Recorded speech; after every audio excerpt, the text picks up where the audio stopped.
Hey guys, sorry I couldn't be here again today. My baby's still throwing up. Actually, not my baby, she's 8, but she is still throwing up this morning. Oh my goodness. So I'm out for the day. But today was kind of a big day lesson wise. I wanted to show you, or I wanted us to add to our force models that we've already started. Our initial force models, remember those from our notebooks? Let me get my notebook out. I put it, it's green, it says initial model. We drew one of our related phenomena on it. So this is already glued in your notebook. Get that out. Go to that page. I'll give you a minute. Okay, open that up. Get out your notebooks and go to that page because we're going to talk about that. Remember when I said initial is an important word there? Initial means it's our first model. So we're going to go back to it and add to it and make sure that it shows what we want it to show. And at that point yet, we didn't really know much about forces or what was going on force-wise, because forces are invisible, right? And so today we're going to add forces to those drawings, okay? So forces, let's just do a little review. A push or a pull on something, right, is a force. And from that push-pull spring scale lab, remember that? Do I have any nearby? Yeah, I do. One second.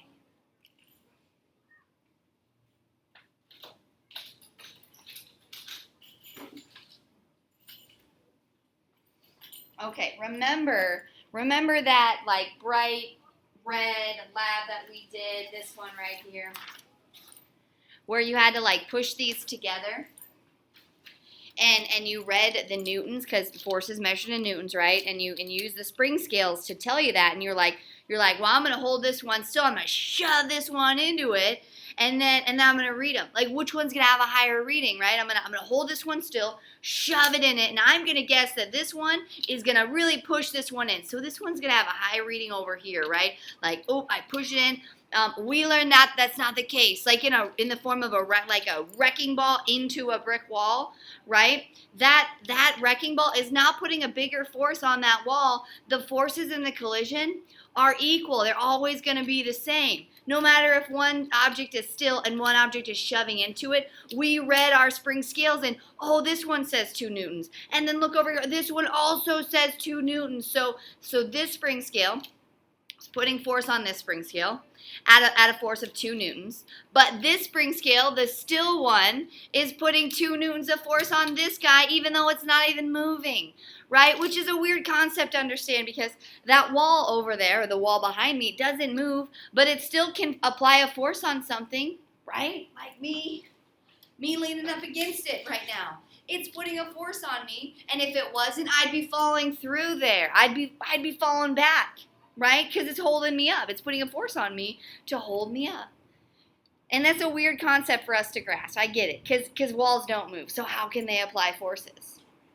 But they can. And these spring scales taught us that. And not only do they apply forces, the forces are equal. Like, it's crazy bizarre like that. Like no matter what speed, both objects in the same collision are going to experience the same force. Now, are they going to react the same way?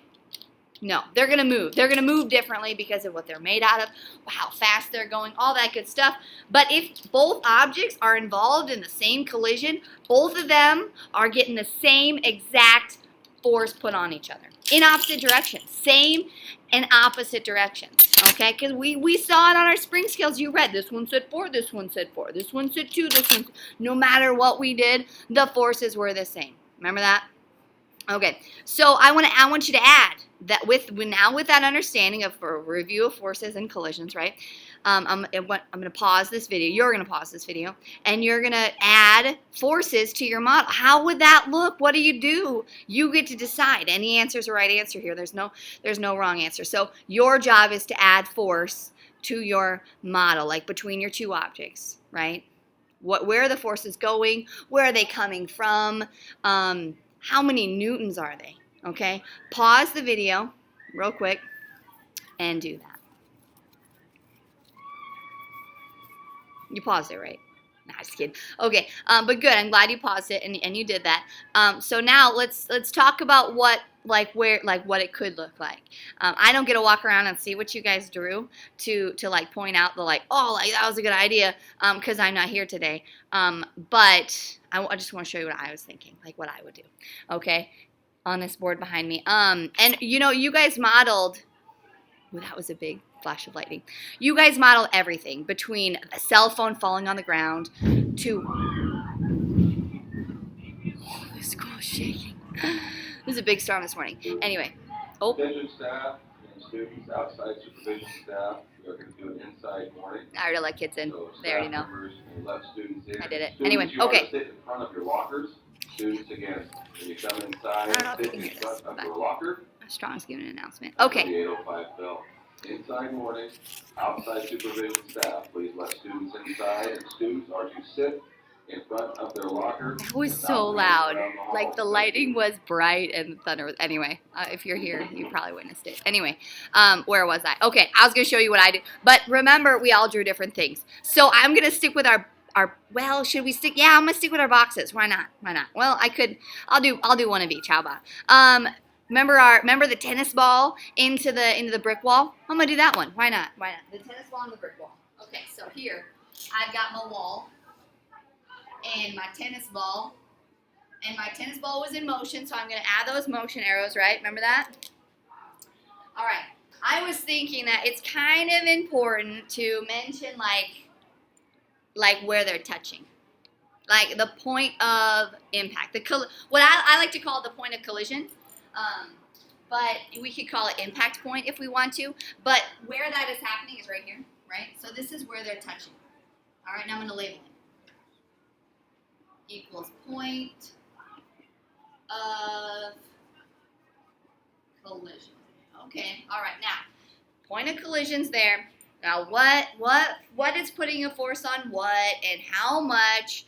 We learned from this that the forces are equal, right? They're going to be the same, but what direction are they in? Well, one in this case, I mean, this guy's putting a force on this guy, and this guy's putting a force on this guy, so they're going into each other, which kind of makes sense, right? If I'm going to throw a ball at a tennis ball at a wall, the force of the ball is going to go into the wall, right? Maybe it'll break the wall, maybe it won't break the wall, but it's going to go into the wall. So, and where is it going to start? Well, it can't start anywhere except the point of collision because, like, that's where forces come from, right? The point of impact. And so the force of the ball is going to go into the wall. And I'm going to label that as such. This is the force of the ball. Okay, all right, makes sense. Force of the ball into the wall. Remember, even though walls don't move, they still can put force on things. And so the force of the wall is going into the ball. How do we know this? Because the ball is going to fly back, right? So how can something fly back? Unless there's a force on it. Get it? Okay, so now let's draw this arrow. This arrow is the force of the wall onto the ball. Okay, now we need to add some numbers, figure out how many newtons are at play here. Say I'm super strong. So I just threw this tennis ball and I hit it at the wall, and like I'm so strong, it hit the wall at a force of like 300 newtons. Yeah, this is only measuring 5. So imagine 30, because like I work out and all. But so now if I threw the ball and the ball put 30 newtons of force on the wall. Right here. If the force of the ball was 300, sorry, I said 300. I meant 300 newtons.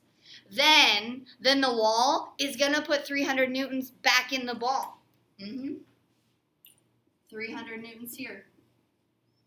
Okay, equal and opposite directions. Okay? I don't want to do the boxes. The boxes are kind of boring. So you can add this. I'm handing out a sheet of paper. I want you to draw the force arrows on those 3 pieces of paper, or on those 3 drawings. One's the tennis ball on the wall, by the way. The other one is the bug in the windshield that we saw, and the wrecking ball. Now the wrecking ball isn't touching the wall, so you kind of have to make it touching, because the picture was too early, right? So they have to be touching in order for you to add the force arrows, because you got to put the point of collision there. Okay, so add that to that piece of paper that the sub's going to hand out, and then after that, I've got a task assessment for you to work on for the rest of the period. Okay, all right. Take care.